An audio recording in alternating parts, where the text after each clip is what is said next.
This episode is brought to you by our friends at Clean Space Project. They were nice enough to hook us up with these nitrile gloves, 5.5 mil. These things are awesome. They come in many different sizes. They're durable, and if you use the code Brisket, you're going to get one hell of a deal. And we use these on the daily, on every time we're doing a barbecue and everything else. We're using these type of gloves. So. Yeah. If you're into barbecuing, or maybe if you're into like just practicing medicine in your bedroom, or what? I'm just kidding, guys. You can do practicing doctor. Yeah. Okay. If you're playing doctor, these would be great. Right. Yeah. So cleanspaceproject.com. Check them out. Use the code Brisket, or you can find the link on our website.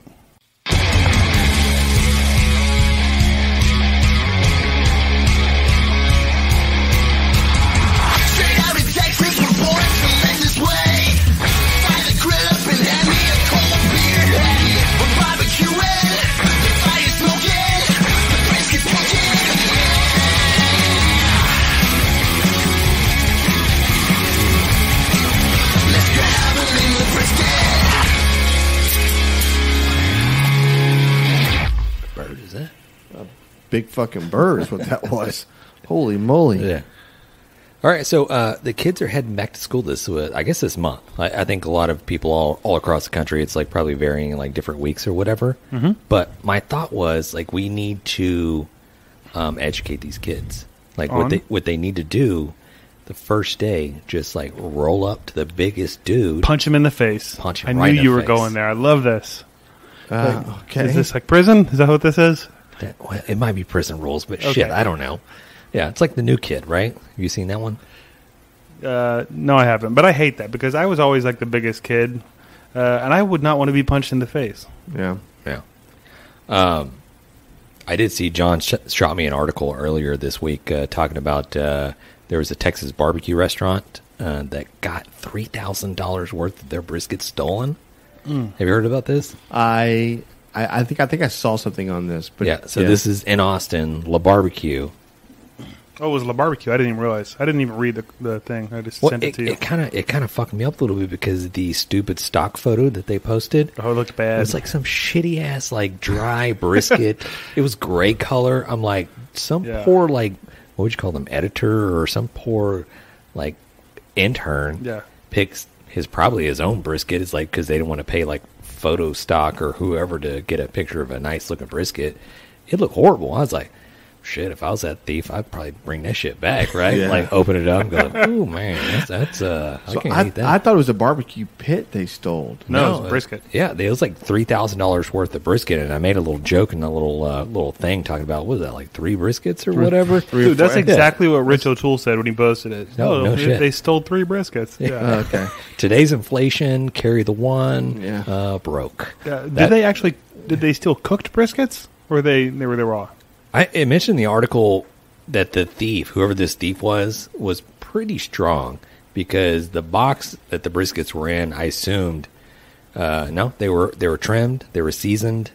The estimated worth of these briskets were $3,000, and that was labor, materials, time, and all this stuff like that put in there. But this thief, little insurance fraud, picked this box of 10 briskets, which I mean, do the math on how much it just. Like nothing, just over his shoulders, boom, booked it. 200 pounds. Yeah. Yep. I could do it. Yeah. I mean, I can't too. So who can't? Right. All of us, obviously. Obviously, everybody's a suspect. Yeah, right. By the way, these biscuits are delicious. Aaron Franklin. Dude, wouldn't that be some shit? If they're like, what was that movie? House Party, right? He gets in trouble. He goes, hey, don't get in trouble, man. The guy had the Jerry curl, right? He goes, don't get in trouble because you just don't commit a crime. Basically, he's like, I'll just follow the drip. All the way back to your guy had the Jerry curl juice or whatever, right? So, flash forward, somebody had a little leak in the tinfoil, right, or the butcher paper, and it leaked out. They follow it back, and it's Aaron Franklin's barbecue, and they're like, what? He's like. So like the big mastermind. I don't know. I see it. I see it. Wow. Dude, hey, Sorry, coming Aaron. to theaters in 2023. Yeah. I went way down that road. Right. Hey, whatever. I also made a note. I don't know if you realize, and Jan, Yeah. maybe you do, and Alex is going to join us shortly. We may get a guest appearance with Matt, but John has a addiction with eating in bed. In bed. Like, in bed. Like, it's not an addiction. This is It's a habit, maybe? Yeah. once, twice, I'm like, okay, but then it's like 3, 4. It's like every photo, I'm like, John, are you in bed eating? You're like, Why do you immediately go to your bedroom to eat? Right. What happened to you? As I a have kid? 4 kids. is that prison Right. rules? I'm Or trying you to just get away trying to from hoard your Yeah. food? Like, no, this is mine. It may be a little bit of that. Also, yeah, it's a safe space, right? Honestly, it's a couple of things. One is I want to watch TV when I'm eating my lunch, Right. and my daughter always has something on in the living room. Control. So She I'll has just control. go in my room. It's fine. Yeah. Also, I'm a flight attendant. Like, I eat in bed all the time. Right. If I'm at work and I'm, once I get to the hotel, I'm not going to eat at the desk. That's just weird. Yeah. I'm going to eat in bed like a normal No, human. no. Look, Right. hotels are fine to eat on the bed with. Yeah, I don't give a that's shit about. I throw acceptable. pizza on the ceiling in a freaking hotel. Okay, I don't give a shit. But what I'm saying is, in your own bed, there's a few acceptable things to eat. Is a foot-long sandwich one of them? 100%. Okay, then I'm good. Perfectly acceptable. However, ice cream, perfect, right? Yeah, it's good. It's in a bowl. It's in a bowl. It's contained. Like, I don't like for somebody to bring chips. I hate that. Ooh. That's not happening, right? Maybe that should have been a topic, like what foods don't you eat in bed? We'll Yeah. save that one. We can bring Yeah. that in. Okay. That's a good Nope, one. number I like one on that. the list, I'll just go wings. You're probably not eating wings in bed, right? Bro, I've ate Bone-in? I've ate bone-in wings in bed. Bro, Yeah. okay, this is funny, and I'm not sure if I'm Yeah. supposed to share this, but I go to get in bed, and I hear Sissy and my wife talking because I just got home from my trip to Reno or whatnot, and she's like, just stop it. I cleaned the sheets. I was like, what are you talking about? She's like, oh, I just had nice clean sheets, so you have fresh sheets when you get home. My wife, I'm like, oh, okay. And then, like, an hour later, I go to climb in bed, and I notice that there's, like, orange stains on the sheets, like, all over the place, like, a lot of orange stains, like, orange. I'm like, what the hell were you doing in here? I'm like, what is this? She's like, well, she just starts laughing. I'm like, did you, like, get a spray tan or something? She's like, no. I was like, what did you spill? It was macaroni and cheese? She's like, it was raviolis. Raviolis everywhere. She literally dumped a tray, a plate of raviolis, and I don't know if she rolled around in it after that or what, but it was everywhere. Sissy did. No, my wife. Oh, okay. Freaking Right. Chef Boy RD, dude. What the Good for her. Yeah, Good for her. I guess. I don't Yeah. know. Yeah. All right, guys, so we got a wonderful interview planned for you guys. So we got Richard Fergola from Fergolicious Barbecue coming up in just a few minutes. But I did want to ask Jan just a quick question, because last episode, maybe 2 episodes ago, we got into hole-in-the-wall places, your unexpected Mexican or your unexpected, like, hamburger joints or whatever. I noticed you on our Frio trip on the way back home, you stopped at a restaurant that looked very authentic. It did. It was. It was very authentic. And the little note that I made is like Jan finding out that not all hole-in-the-wall / authentic looking Mexican food restaurants are good. No, dude. It was. Well, so I opened the door and it was like freaking packed. I was like, dude, this is going to be so good. So good. And I sat down and like nothing happened. And then we had a few more people show up. Our daughter and her friends showed up. And still we waited. And like, I guess about 20 minutes into it, somebody comes over and was like, and they always gave you a look. And here's the deal. I could have left, okay? But every time the lady came by, she gave me the look like she was coming over. And then I would look up like, okay, great. And like, I'm telling her, hey, get ready, get your order ready. And I look back and she's not there anymore. She's gone, right? A little Houdini shit. Well, it kept happening. And I'm frustrated. I'm about to stand up. And she's like, okay, let me get your drink order real quick. I'm like, son of a bitch. I just want to eat something really fast and get on the road. And, yeah, I mean, man, dude, it was like, I don't know, like an hour later, the food came out. So like an hour and 20 minutes I've been there. The food comes out. I didn't even realize they had chips and salsa till 5 minutes before they brought the food to us. They brought us chips and salsa as like a joke or something. I was just like, I looked at her and I'm like, y'all have chips and salsa this entire time? Right. I could have been. I would have ate this, left you $100 and walked out anyways at that point, you know. Right. But the fact that, and I don't know what that was. It was so super weird. And everybody's devouring the chips and the salsa, and then our food comes out. When I say it was an hour after we ordered our drinks, bro, it was an hour. How was the food? It was horrible. It was the most disgusting thing. I was like, dude, this is not good. I'm not even sure how you're... It was burnt. Burnt. Burnt Mexican food? Yeah. I'm not sure I've ever even heard of that. So I ordered fajitas.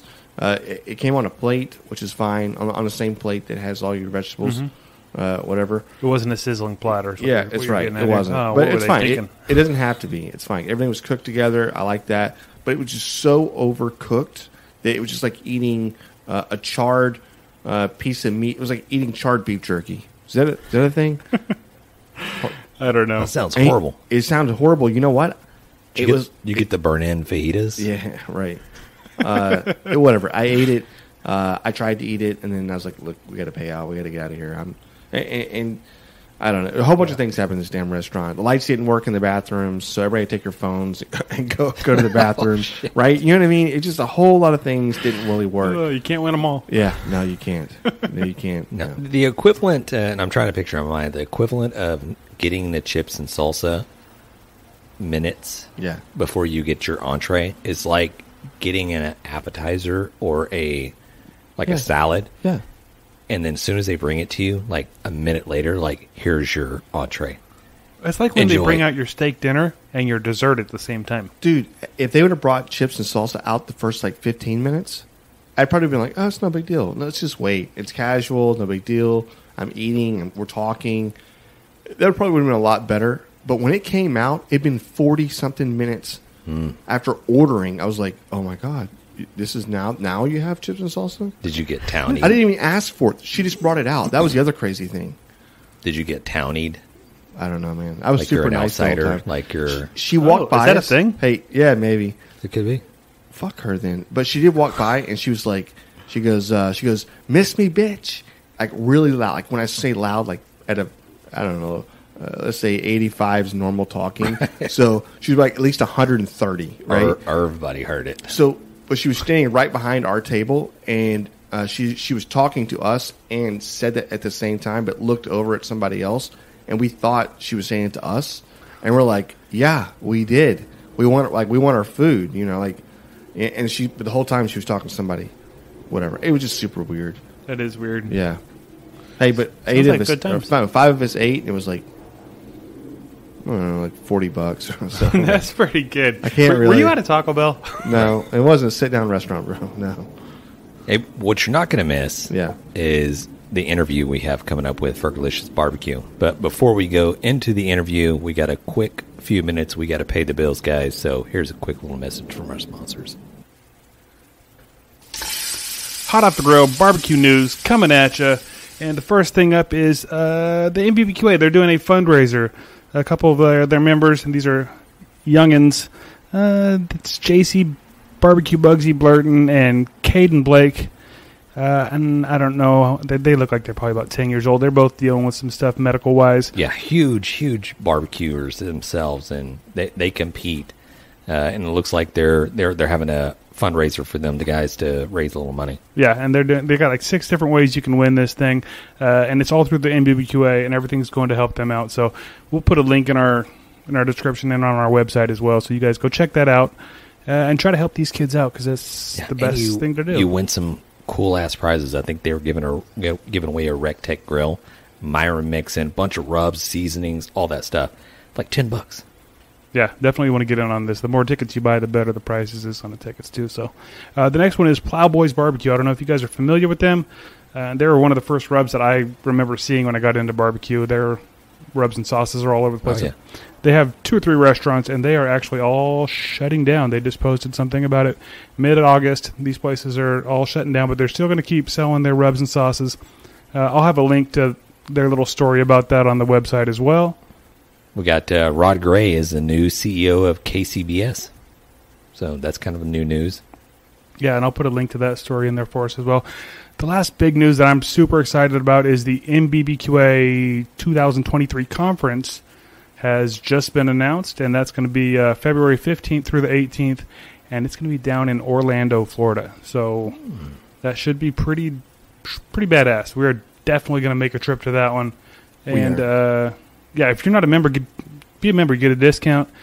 Also, they're going to have some discounts on some hotel rooms, and those are limited. So if you're interested, get on their website now, NBBQA.com, or whatever it is. There'll be a link. And get your tickets. That's it. That's what I got. Dude, that's awesome. Hey, guys, we got Richard Fergola with Fergolicious Barbecue here with Grabbing the Brisket Show. Hey, Richard, hey, thanks for taking time out of your busy schedule to shoot a little shit with us. Absolutely, man. Thanks for having me on. Hey, definitely. I see Jan over there motioning. I am motioning. Bro, listen, this is a barbecue and beer podcast, so if you hear the pops topping on our end, feel free to join in, you know? Well, I just got done eating dinner, and we spent the day at the amusement park, so I think I've already had enough beers for the day. Bro, you got to be exhausted. Yes, I am. Well, thanks for sticking it out for us. I was just going to say, we met you up there in Fargo, and you made, like, the best first impression. When we walked into that bar, I don't know, I think Jan remembers, like, we weren't 2 feet in, and you came marching up to us, and I was like, either this guy wants like, to fight us either wants to kick our ass, I said something stupid on TikTok, and he's ready to punch me, or this is a barbecue brother, and he's like, and you just came up, dude, I love your shirt. How's it going? And it was great. I was stoked. Well, yeah, because like I told you, I have the same shirt. And actually, you guys are in Texas. My buddy Brian Crawford over at Lone Star Barbecue Pro Shop there in Jalotes, he has a shirt just like that for sale in his shop, and it has his Lone Star Barbecue Shop logo on the back. And I was like, I got to have that. So when you were walking by, I thought it was that same shirt, but it was your guys' shirt with the same thing on the front. So yeah, I just love barbecue shirts. I love barbecue people. So it was the latter. I didn't want to fight you. Okay. Well, I was glad. Yeah, definitely. Like, 'cause I was a little nervous walking into that place anyway. So I was like, oh, nice. Yeah. No, for sure. Yeah, that's to be honest, that's our first trip to go and be part of something like that. Is that something that you've done before, Richard? I have not done that particular event, but I mean, I've done stuff like that. I've done a lot of stuff like that. So that's right. That's my wheelhouse right there. So, and it was also very helpful that my wife is from there. So I know a lot of those places in that area. Sheol, some other butcher shops, and some other stores there that carry my rubs. And I've done barbecue classes in Fargo. Actually, at the Sheol's Home and Hardware, I've done a class there. I've done one at a butcher shop there. So I'm just really familiar with the area. So I felt pretty comfortable there. So yeah, you should have been hanging out with him, right? That Home and Hardware store, that is an awesome store.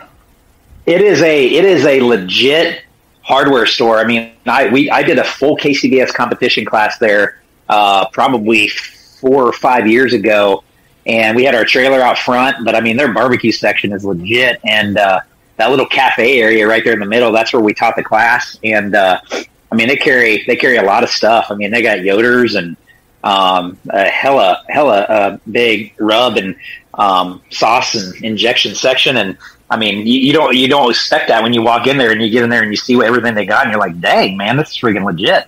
Think about this. It's Fargo's a population of 125,000 people, and then you just, like, for us, it was like the major city from leaving Minneapolis to getting in North Dakota. That's the first city you really get to, right?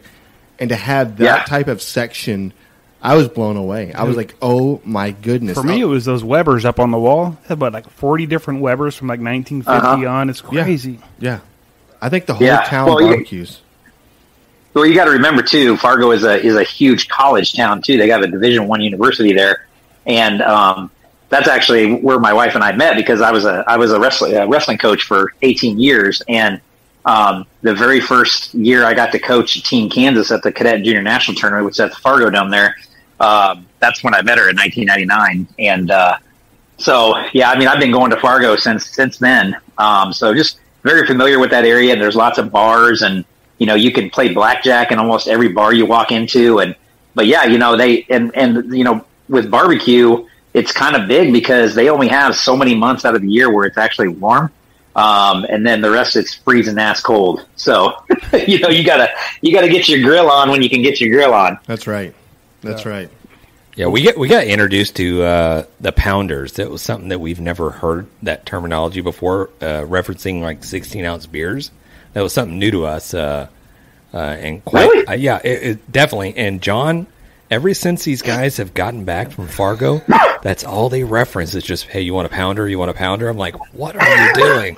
Yeah, we love it. I can't believe they don't have those in Texas, man. I mean, I usually have pounders of Miller Lite in my Yeti at every contest I go to. No. They have pounders. So we have the 16-ounce pints. We call them pints. Well, we call them pints. We don't call them pounders. And so we were eating at a Johnny Carino's or something, and the waitress comes over and she goes, you want a pounder? I just looked up and said, yeah, sounds good. It's a beer. I'll drink it. It's like a type also, of beer. what the hell's a pounder? Right. And then she goes, you're talking about a draft. You're talking about a draft beer. Yeah. Like on tap. Oh, okay. I thought you were talking about like the actual cans, like the 16-ounce cans. Right. That's what I refer to as a pounder. I didn't realize they referred to those. I guess I've never paid attention in the bars there where they say that. So. Right. Yeah. It threw us off, and I was like, then we came down, and it was like, hey, because down here we don't. Like, the word pounder is not anything we would actually even, like, you don't hear it. It's like pounder, I barely know her. Right. No, or a quarter pounder, right? Quarter pounder. Or quarter pounder, yeah. Yeah, I'm like, what do you, so we're in Texas, we just don't, I mean, South Texas, so you just don't hear that type of terminology. And once I figured it was a 16 ounces is a pound, that's why they call that. And I was just like, oh my God, this is what they are. It's genius. I'm not calling it a pint, I'm calling it a pounder. Yeah. Do it. It sounds way cooler. It does. It's awesome. All right, so you want to get let's get into the backstory. How did you the origins? Yeah, let's hear how did this start. I love origin stories. So I'll tell you, I was a high school special education teacher for 21 years, and I was a high school and college wrestling coach for 18 of those years.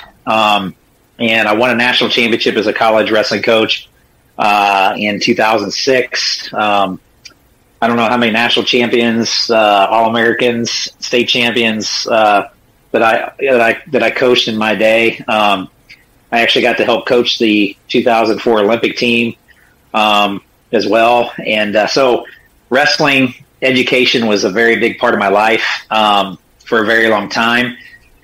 And I mean, I've got 2 master's degrees, one in health and physical education, one in educational administration. I've got my district licensure in educational administration, which means I could be a superintendent if I want. And I even got half of my doctorate in educational administration, and now I don't use any of that shit. So I did that for a long time, and I loved it. And then I think I got to a point where administrators were younger than me and had never taught special education, but yet they were telling me how to teach my kids. And I just struggled with that. And, parenting was becoming a different thing than when I first started teaching in the 90s. And I just struggled with that. And I was already barbecuing when I was teaching. So, I mean, I started actual barbecuing in 2012. That's when Fergolicious was actually created.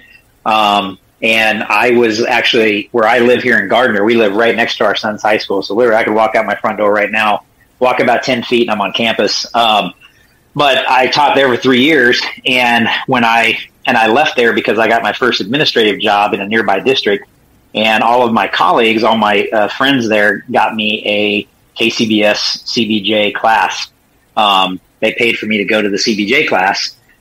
Here in Kansas City, become a certified judge. And so I did it, and I did it with a buddy of mine, and became a KCBS judge, and went and judged our first contest in Cameron, Missouri. I'll never forget it, and was completely blown away by the experience. I was just like, this might be the coolest thing I've ever seen in my life.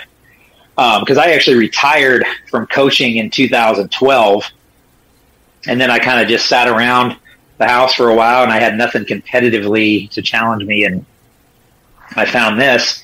And so we went and judged about 4 or 5 contests, and then one day we were driving down the road here where we live, and there was an empty restaurant, and our son was 6 years old at the time, and he saw him. He just out of nowhere says, "Hey, Daddy, you should buy that place and call it Fergolicious Barbecue." And my wife and I looked at each other like, first of all, how does our 6-year-old know what Fergolicious is? Because and the song had already been out, but our 6-year-old's not listening to Fergie. And I just like, that's our name. You know, I mean, my last name is Fergola. And so it fit just right. And we did our first contest in October of 2012 and been hooked forever. So, and then fast forward to 4.5 years ago, after my 21st year of teaching, I just decided that it was time for me to do something new and walked away from teaching. And we opened up KC Grilling Company. There was a gentleman that owned an Ace Hardware and wanted to make it into a barbecue store. And the original pitch was they wanted it to be part store and part Fergolicious barbecue restaurant. And I've just never wanted any part of doing the restaurant business. And so we just pitched to him, let's make the whole place a barbecue store, and you can hire me to run it and be the face of the brand. And that's how KC Grilling Company got started. And here back in April, after 4.5 years of doing that, I just decided it was time to branch off and do my own thing and do Fergolicious full time. So, and now I'm talking to you guys. Dude, wow. That's what I'm saying. Yeah. And in between all that, I was on Barbecue Pitmasters in 2014. And that obviously kind of lit a fire for our brand. And then 3 years after that, I was on Food Network on Shop Grill Masters. And that just continued to pour gasoline on the barbecue fire. And then just recently here, we were just on a show that's actually still airing, BBQ USA. And that was probably out of the 3 shows I've done, 2 of them were on Food Network. This BBQ USA show was probably the best one I've ever done. We were in our element. It wasn't really a game show. It was just it was kind of documentary style, if you will, into what KCBS competition barbecue is all about. And I absolutely love the show. I think they've done a fantastic job with it. Every episode has been fantastic. We got one left, Memphis in May, and we were at that one as well. So you might see us on that episode as well. Very cool. Yeah. Me and John were watching the rerun earlier today, and it's a show that John put us on. He's like, hey, you got to check this out. This show, BBQ USA, is like really good. And so I started watching. I was like, holy crap, I'm just binging the shit out of this. But it reminded me of like the very beginning, like Pitmasters. Yeah. Yep. I love the shit out of that because you got to get inside the pit with all these cookers, and it was real. And then they switch over the format where it was like competition between just like 3 whatever. But I was like, man, I was super stoked and excited. And dude, I love the episode that you're on, and I love that episode. Yeah, it was really good. And I'll tell you what really made this show even better than that first season of Pitmasters is Michael Simon. So he has a couple barbecue joints himself, and he understands barbecue. And so I think he made it very relatable, and he communicated very well with all of us, and we became friends, pretty quickly as we're filming the show. And he just knew how to talk about it. And that's what made, I think he really helps connect the audience with us and brings people into our trailers and into our smokers, and can really see that inside look, if you will, of KCBS competition barbecue. See, and being a person that is really big into barbecue, watching barbecue, competing, probably close to 20 years now, I've been competing in South Texas in this area. I love everything you've said so far. I mean, it's almost like a storybook kind of deal, but in the way you laid it out there we get you're giving us like a synopsis of a broad picture of kind of how you got started and whatever else. But obviously we know you've struggled here. You've the hours of putting in the work, and it doesn't come easy. But can you talk about a little bit about trying to get on a show, or getting picked to be on a show, or somebody coming up to you going, hey, do you want to try this out? Or how did that work out for you? Yeah, for sure. And just to exaggerate on it's not an easy thing to do, this barbecue game. It's not, with developing your own rubs and teaching classes and all that stuff, which I'm sure we'll talk about. But as far as the shows go, the first time we auditioned for Pitmasters, my wife and I tried to do it, and we never got a call back. And then my teammate at the time, we filmed a video right here in my garage, and with my phone, and edited it. And I edited it on my computer, and we submitted it. And, you play this waiting game. And then on, I think it was New Year's Eve day, I was like preparing food for our party that night for New Year's Eve, and my phone rang, and I saw a New York City phone number, and I couldn't answer the phone because I had meat hands. I was preparing meatballs, actually. Nice. And so it went to voicemail, and my wife was taking a nap because she had a headache, and we were having guests over that night. And I listened to the voicemail, and it was the casting director saying, we would like for you to be a participant on the TV show BBQ Pitmasters. And so after I got up off the floor, after freaking out, I was like, oh my God, we're going to be on Pitmasters. And we called the guy back, and he, hey, you're going to film in January in Tampa, Florida, and this and that. And, we were just really still wet behind the ears then. We were just kind of getting things going. We were like only 2 years into even cooking barbecue at a competition level. So, a lot of things had to happen. Like, you had to learn really fast. And that was a huge learning experience. And then, after you're on that first show, you're kind of out there, and these people at these networks kind of know that, and they kind of have this, especially barbecue is it's not a ginormous pool of people. I mean, there's a lot of people out there, but, they kind of watch people on social media and all that. And then when Chopped came along, I just shot a video in my classroom at my school where I was a teacher, and did a bunch of interviews with them. And I was actually standing in line at Walmart when they called and said, hey, we're going to have you come to Queens, New York and be on Chopped. And I was like, holy shit, and that was probably the most crazy experience because you're under a time limit, and it's a huge production. And after that show, actually, literally 1 week after that show premiered, they called me again and asked me if I wanted to be on another season of Chopped, and our dates just didn't work out right, and so I couldn't do that one. And then their Guys Grocery Games is called, and asked about me being on because they thought I had a restaurant. I said, oh, I don't have a restaurant. And they're like, okay, so we probably need to look for somebody else. And I think I've probably interviewed and auditioned for probably at least 6 or 7 other shows. And then BBQ USA came this way, and Marcy and I attacked it together as a team, since this is what we do full time. And I think we went through 5 interviews with them. One of them was me standing at an airport on our way to Vegas. One of them was in our hotel room in Vegas. Another interview was in a hotel here in Kansas City. And then a couple of them were here in our kitchen. So you just never know, where you're going to be doing all this stuff. And there's a lot of hurry up and wait, and you really have to sell yourself. So sometimes, you're showing them character and those kind of, the goofy side of yourself, because they want what's going to make people watch the show. So yeah. I do. We actually filmed that. We filmed the second episode for BBQ USA, but they ended up making ours the premiere. And I think we just had such a great cast of characters on our episode. And it obviously played out really well by Joe getting GC and us getting RGC. Right. So they were really able to play that story out really well, and they made that the premiere, and I think it caught everybody's attention. And I think they're getting a lot of viewers out of it right now. Oh, for sure. And you mentioned you guys are doing this full time now. That's freaking amazing. That's everybody's goal, right? But you're doing the competitions. You said you're doing some teaching too. You want to tell us a little bit about how your classes are going? Yeah. So when I left KC Grilling Company back in April, it was kind of like an opening, if you will, like freedom to go to move about the country wherever I want. And so I had a lot of phone calls and scheduled some classes. So since then I've been to Florida. I've been to Sioux Falls, South Dakota.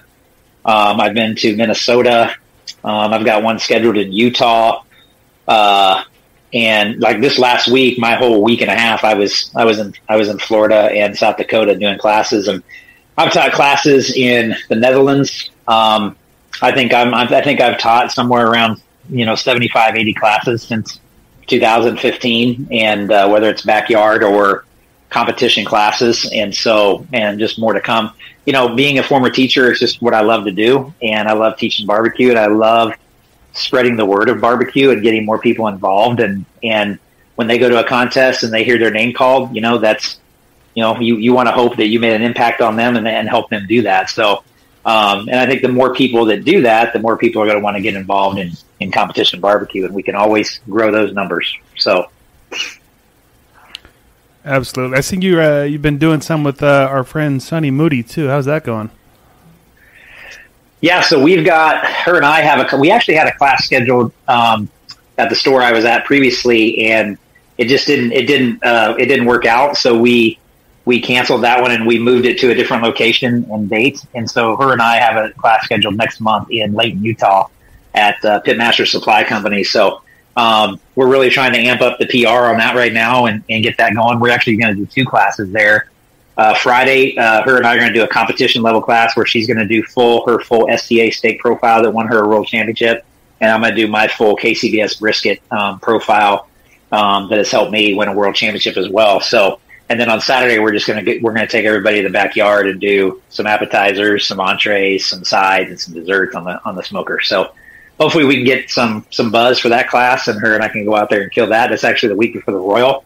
So, I just try to make my life a little bit more chaotic as much as I can. So, right, of course. Like, how do you just have keep piling it on? Yeah, the time here. We're originally 5 a.m. wake up. You're like, nope, it's a full day. No, when I say full, it's 16 hours. Let's go. Sounds amazing. It is crazy. I mean, that's what my last week was like. I mean, I literally went from Florida.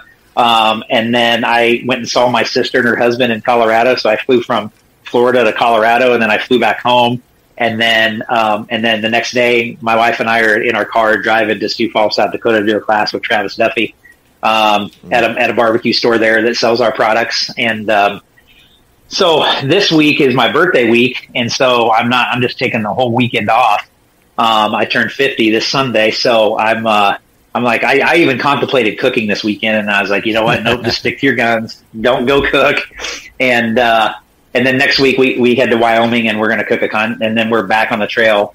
We're in Wyoming the next week. We're doing a rolling double the next week, Labor Day. Then we have our home contest. Then we go to Utah. Then we're going to Florida. Then we go to Utah. Then we got the Royal.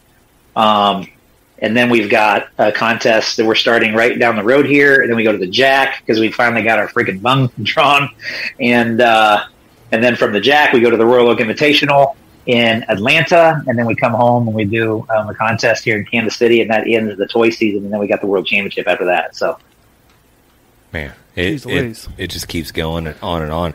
And just to reiterate just a little bit earlier, we're talking about the community of barbecue and how it is a family.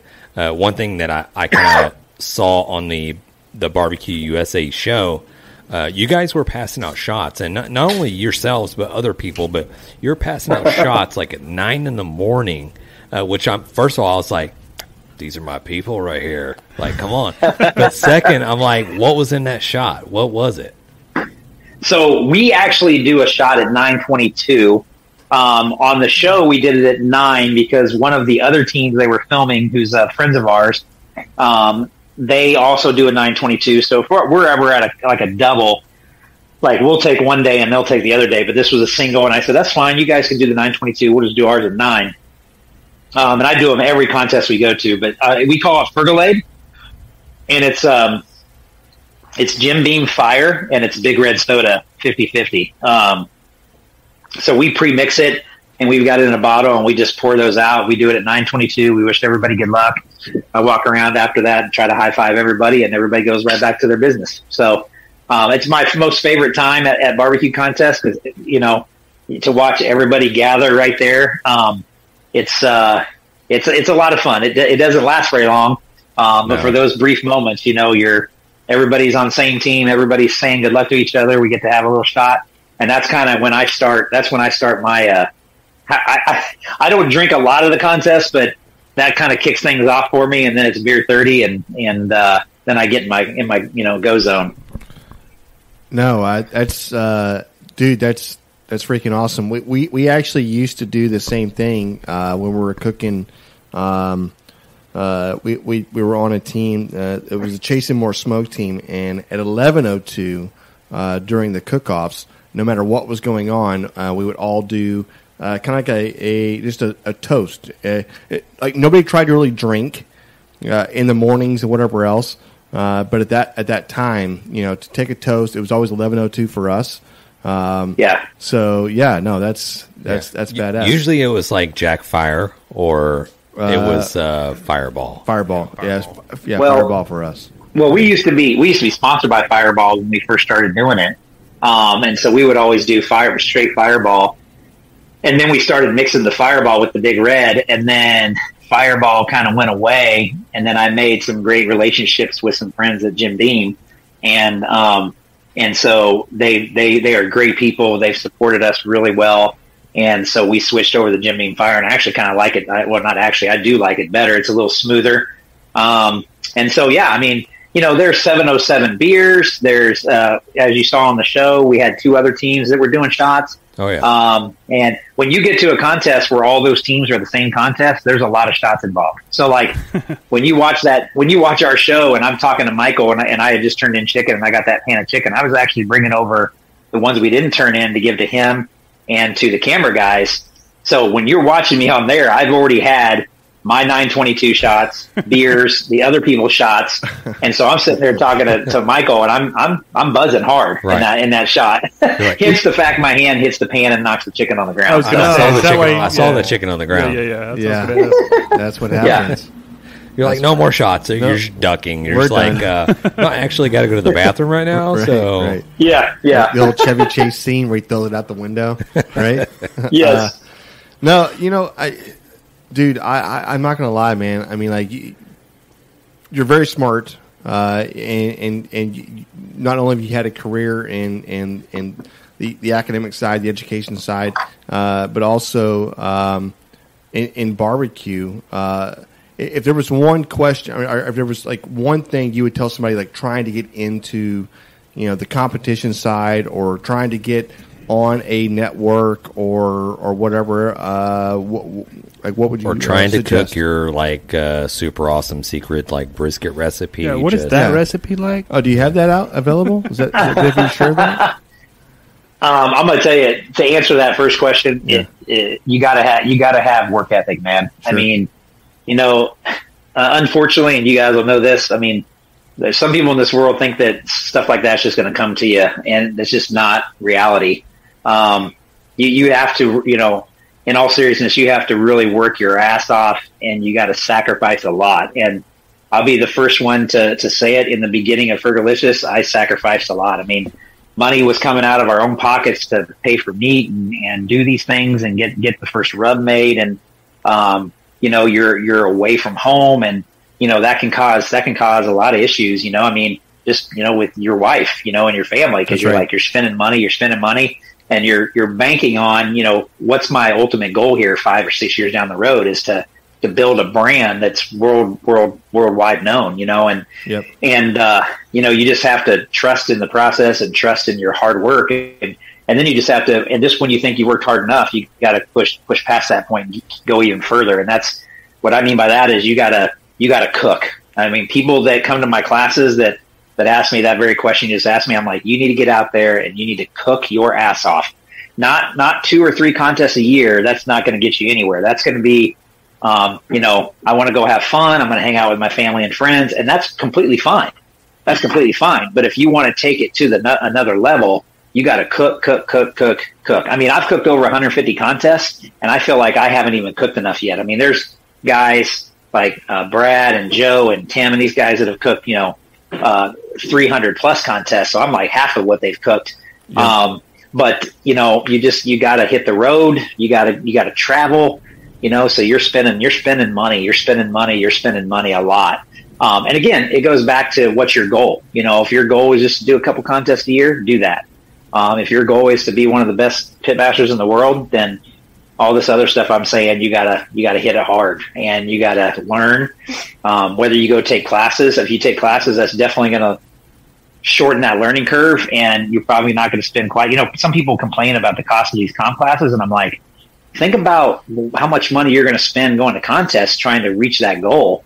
Whereas you drop it one time on a class, and now you go to a contest and you win that money back. You know what I mean? It's just those kind of things, and just always trying to get better and hone your craft, and figure out those flavor profiles and learning how to cook good barbecue. And that's, because this whole game is all about tenderness. So if you can have all the great flavor profiles and rubs and sauces in the world, but if you don't know what tender feels like, then you're always going to be like a guy in a room with the lights off trying to find out where you're going. Yep. So, that's, and a class can help turn the lights on a little bit and help you find that tenderness note, because, and I even say it on our show, I get 2 shout outs on our episode from 2 guys that have taken my class. And, I even say on the show, I go, I can teach everybody my profiles. I can teach everybody my timelines, but you have to be able to go out there and execute it like I do. And that's the hard part, is getting to a contest and being stress-free, being consistent, understanding your routine, understanding your timeline, knowing what comes next, and just be relaxed so that you can do what you do best, and that's cook. And if you can put yourself in that type of environment at a contest, 9 times out of 10, you're going to be consistent every weekend when you go to a contest, and hopefully you're getting consistent results. 100%, man. Yeah, 100%. I feel like I could just run through a brick wall just listen to Richard right now. Like this guy's a motivational speaker, like all over it. I'm like, shoot, let's do this. Yes, let's do this. You touched a little bit on rubs and sauces. I know you have a lineup going. We'd love to hear a little bit about your rub lineup. Yeah. So we've got rubs. We have 6. The first one came out in 2015. It's our original rub. And that's pretty much an all-purpose rub. You can use it on whatever you want. Literally anything you want. It's that good. And then we followed that up with our sweet love. It's our competition blend. So we use that on our competition ribs, our competition pork, our competition chicken. It really does shine on chicken and pork. Not that it can't be used on other things, but those 2 proteins, it kills it. Then we have our red hot love, which is a honey habanero. And it's a really sweet front with a nice pop on the back. So sometimes we'll use that as we'll run it through a spice grinder and use it as a finishing vest on our competition ribs. I love putting it on pizza. I love just anything you want to amp up, and chicken wings, make it spicy. It's perfect for that. And then we have our SPG, which is salt, pepper, garlic, and butter with some citrus notes. This rub, I feel like it's one of the best SPGs out there. We use it on our competition brisket. We use it on our competition ribs and our competition pork. It just has these notes that just come together and bring all the other notes in one harmonious bomb in your mouth. And it's fantastic on steaks. Really anything beef, it's really good. But again, it's an all-purpose rub that you can use on just about anything. Then we got our American Pie. It's an apple cherry. There's a lot of apple rubs out there. There's a lot of cherry rubs out there, but this is an apple cherry. So it's like sweet, savory. So it's got some saltiness. We've used it on grilled watermelon. We've used it on our competition chicken. It's fantastic on chicken wings. Again, it shines on pork. It just really has this nice blend of those 2 flavors, the apple and cherry, and then hits you with a little bit of salt on the back end. And then the most recent member to the rub family is our smoke show. It is a butter pecan rub, and we have been using this as early as the World Championships last year. This was before the rub even hit the market. I was using it in my last 6 competitions of the 21 season, and obviously it won a World Championship for us. But we use it on our ribs and our pork. It's great on turkey breasts. That it has fantastic color, but that butter pecan note, when you open up the bottle, it smells like a candy shop. And then you get that pecan smoke, which obviously just pairs really well with a lot of things. So that's our 6 rubs. I think in 23, we're currently working on a couple sauces because of the company that does our rubs bought out Head Country, so they now have their sauce plant. So we're going to try to move into some sauces in 23, and then who knows what else we got coming. Dude, I love it. Yeah, and I'll have to say, the first one of the first ever barbecue rubs that when I started getting into competition barbecue was the Love Rub, the original Love Rub. The original. Yeah. I remember the I guess it's the cartoon characters that were on the bottle. The first labels we ever did. Yeah. Correct. Yeah. Fantastic products, and all the listeners, everybody that's joining in, please go check out. I think it's fergoliciousbarbecue.com. Check out those rubs. You will not be disappointed. Yeah, but they're in stores sold worldwide. We're probably in 450 to 500 stores in the United States and probably a dozen different countries. So nice. It's out there. You can order them online. We're getting ready to open up our website to have a little bit more availability directly through us. But yeah, it's pretty readily available probably anywhere in your town. Hey, so one of the things that we ask everyone, and to be honest with you, we want to hear we don't want to hear some wimpy little barbecue fail, but we usually ask everybody, what's a barbecue fail that you've had that stands out to you that you want to share with the listeners? Because one of the things that we feel like that we want to know that when people are failing, you're also saying, hey, what you did wrong, and we're all learning that, right? So.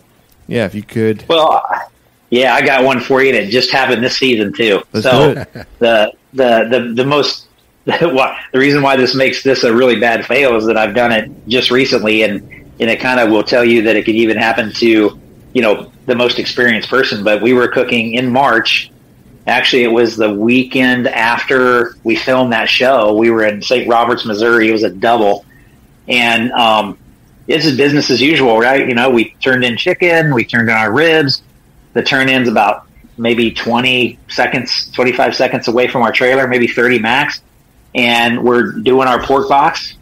Again, business as usual. My wife's telling me the time. I'm looking at the clock. We're putting our pork in the box. And then I did something different in my pork box. I was making a little movement, a little arrangement. And then I looked up, and it said 104, and I was like, oh, damn it. I said, honey, I got to go. And so I shut the box, and I'm walking up the turn-ins, and Aaron from Man Meat and Brad from Getting Basted are walking back, and they're like, you missed the turn-in, Ferg. And I go, I thought they were messing with me. So I went ahead and kept going, and I went up there, and they said, sorry, you're 10 seconds late. And in my 150 plus comps I've done, I've never missed a turn-in, ever. Until that day, and that was just this March. And that moment right there will test your emotions. It will test everything, because that's that moment you're not winning the contest. That's right. And this is a double, so this is on day one, and that's a hard pill to swallow when that's what you go there to do. That's the win contest, and so I had to suck it up, and I turned it right around. I came back to the trailer, and Marcy saw the box was still in my hand, and she was like, nuh-uh. And I'm like, yep, all right, we got to turn in brisket still. And so I really had to buckle down my emotions, because I wanted to rip my trailer apart. Because I couldn't believe that just happened to us. And so it turned in brisket, and I think we got 2 calls on that day, but obviously, finished really low and then I'm like, okay, we're going to come back tomorrow big time. And I think on day 2, I think we finished 5th overall. So, that was an epic fail, on my part.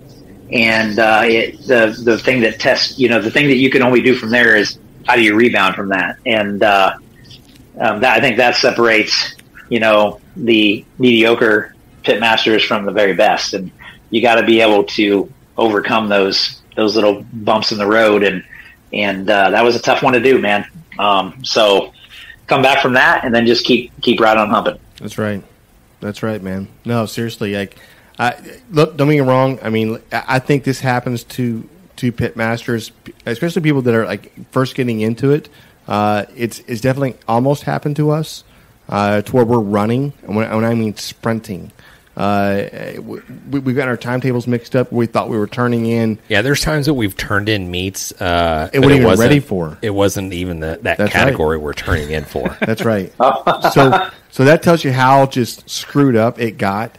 But yeah, I mean, like it's one of those things that it happens. If you're cooking enough, either you've missed a turn in or you're going to. I mean, right. It happens to everyone at some point. It seems like. But you got it out of the way, so good for you. Yeah, great. Don't ever do it again. That's kind of the way. Yeah, that's the way I look at it. And right. I tell people that I'm like, it will never ever happen again. And I kind of adjusted my.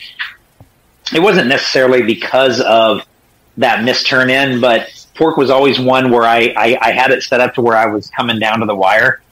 And I didn't like that, and my wife didn't like that pressure, and so I kind of adjusted some things, the format of the way I start putting my pork box together. So now we're never on the edge to finish that. So, and the other thing is you gotta know in your head what your plan is, and that goes back to what I said earlier about being stress free at a contest and just knowing your plan. And sometimes you have to make adjustments on the cutting board, and you start peeling, you start harvesting pork butts and you're starting to feel everything and you're like, okay, what's next? And you got to know right where to go and, how to continue through that process and not take a lot of time doing it.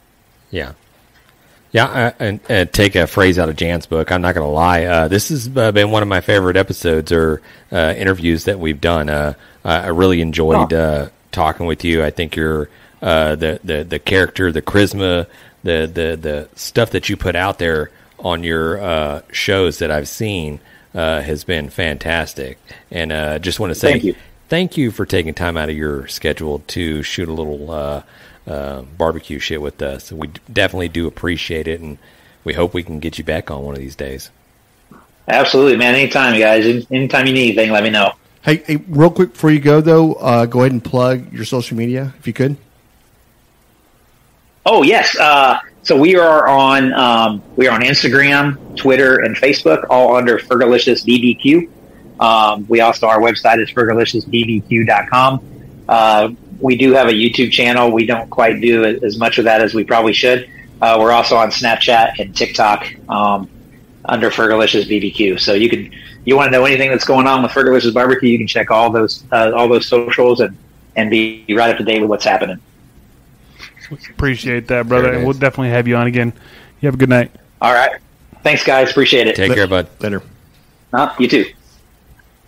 Fergolicious Def. Is that what we're going to do? Fergolicious Def. I love that. Yeah. I love how his kid named oh, you should have Fergolicious Barbecue. Yeah. He's like, hell yeah. Light bulb, boom. He's like, and that's a brand. Dude, yeah. That dude is inspirational. I mean, he is. Dude, you know what? Awesome interview. Great wife. Wife's pushing him, right?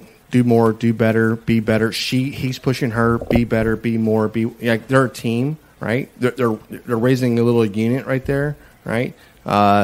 Dude, they deserve it. Yep, and they're kicking ass. It's a lot of hard work. Yeah, can I say welcome into Alex? I know you hadn't really said a few words. Yeah, I got here a little late. Was out there dodging lightning at work. Lightning. Right. It's on the way here. We've been watching. I felt like I was Forrest Gump. The guy to say Bubba, I was like, gotta get to the podcast. I'm a running. Right. Yeah. He's like Caddyshack. He's like on a 9th hole and just trying to finish it up. That's 18th hole. 18th hole. I'm sorry. My bad. And he misses the putt. But first of all, he got greedy. Yes. So that's his, I'm sorry. He was a priest. Gotta love the sports references. Those are good. Right? Yeah. Listen, Richard Fergola with Fergolicious Barbecue. That was a great episode. Yeah. James, there's more episode to come though. We're not done yet. No, I know that, but James seemed a little more. Did you hear it in his voice? Yeah. Well, he's not close with Richard like we are. Is that what it is? Yeah, he didn't get to hang out with them like we did. That's right. Maybe I was pushing a little too much. Yeah, you were because I was a trying little jealous because y'all guys very like hard. Seemed very desperate. shit. It's fine. Love you. Fine. Did y'all dap him up a little bit? Like with Oh the yeah, handshakes and all stuff like that? we have a secret 100%. handshake. Another That's fine. secret handshake? Yeah, 'Cause, we have- Last week, you talked about a secret handshake. Yep, we have one with Heath. it. We do have one with Richard. That's right. Yeah. Maybe next time you'll Right. come with us and then Maybe you'll learn some. yeah. Maybe my time will shine. Maybe I'll have a. Yeah. Okay. Maybe we should have a beer. What do you guys think we roll into that? Grabbing a brisket. Beer review. So normally whoever brought the beer talks about the beer, but both of y'all brought the same damn beer, and it's not like you brought Bud Light. This is a beer I'd never even heard of. How does that happen? Yeah, this is a combo. So I didn't actually bring the beer.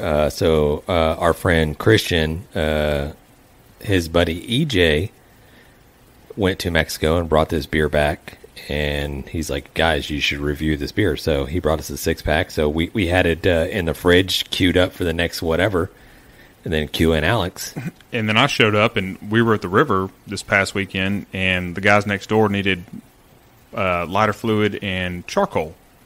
They're like, hey, we'll give you this beer for it. And we're like, I mean, you don't have to. He's like, no, it's straight from Mexico. It's great. So they gave us a 12-pack, and I brought 6 of them back. All right. So What happened to the other 6? Yeah. That probably got drank there. Got drink. So this is called Cerveza Barrilito. Barrilito. I'm not saying I'm saying that correctly, Yeah, but I it's, think I translate that. enunciated It's Barrilito. Barrilito. I don't think that's how you say Barrilito. that. Is that like just beer barrel? Yeah. I I don't think so. know. The bottle looks cool though. But this is straight out of Mexico. This is Mexican beer. This is not that's sold what in the the guy United told me. States. Well, I don't know if it is, but the guy told me he's like, they picked it up straight from Mexico. Oh, so maybe you can't get the United States in. But everything on here, I don't know. El abuso en el consumo de esta. So maybe like consuming too much alcohol. Yeah, I don't know. The only part I understood on here is the 3.4%, and that makes me go, "What the hell?" 3.4. Yeah, 3.4% alcohol, that's what it said. dude.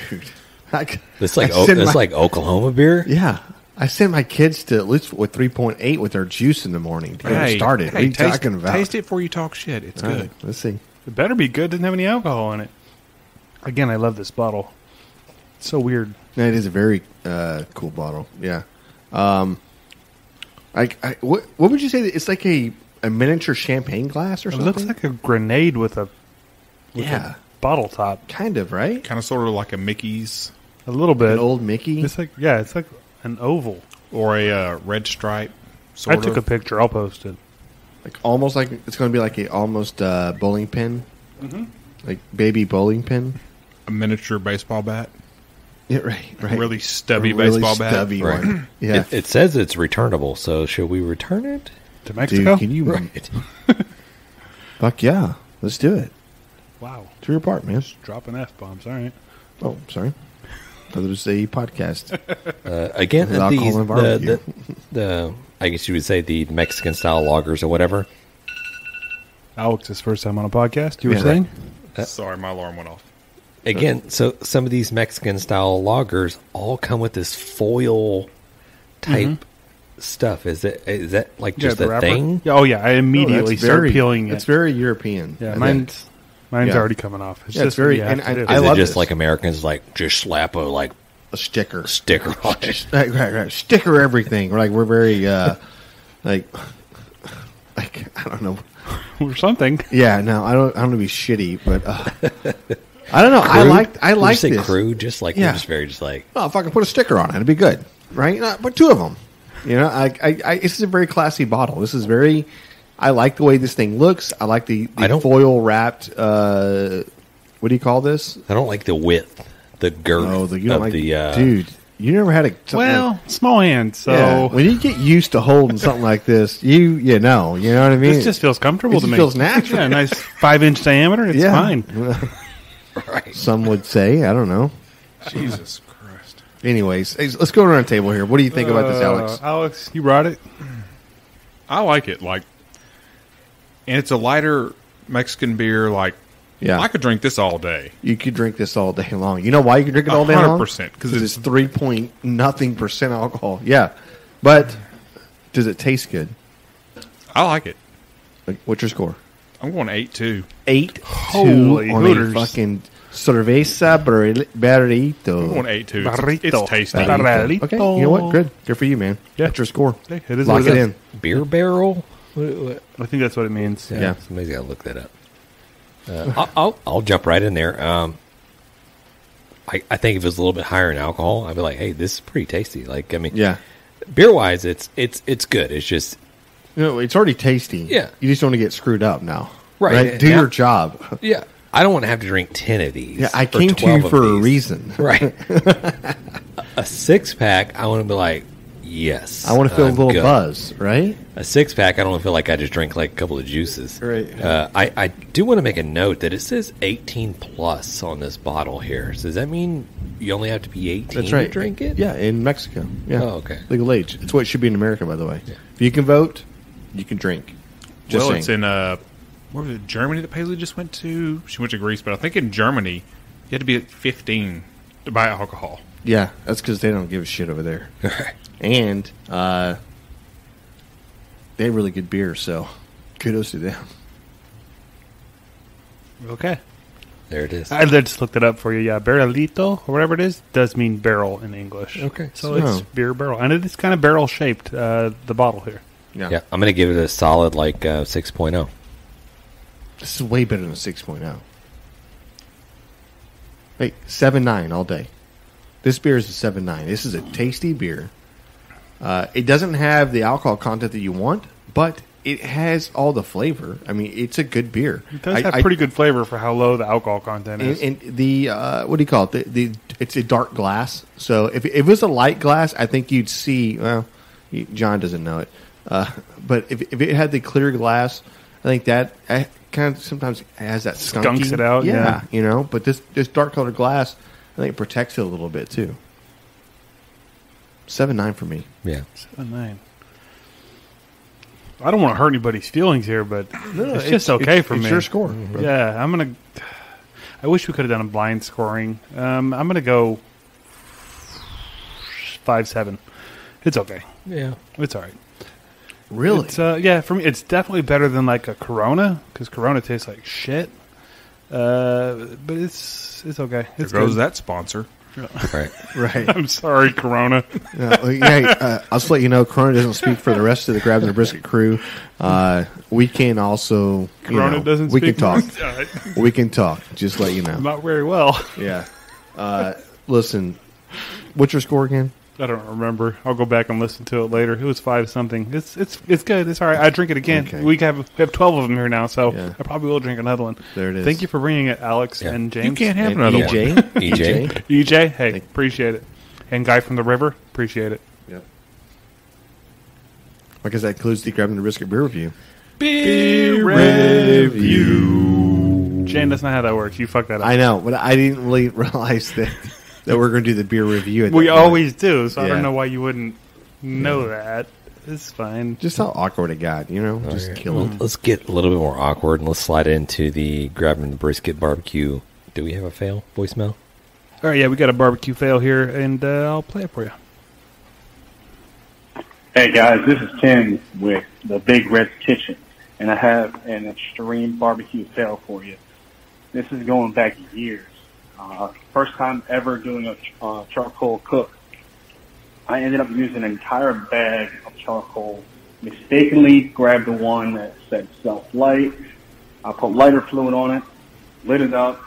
Long story short, I ended up getting the grill so damn hot, I melted the aluminum grill that it was in. Had to call the fire department, and they had to come out and put the damn fire out.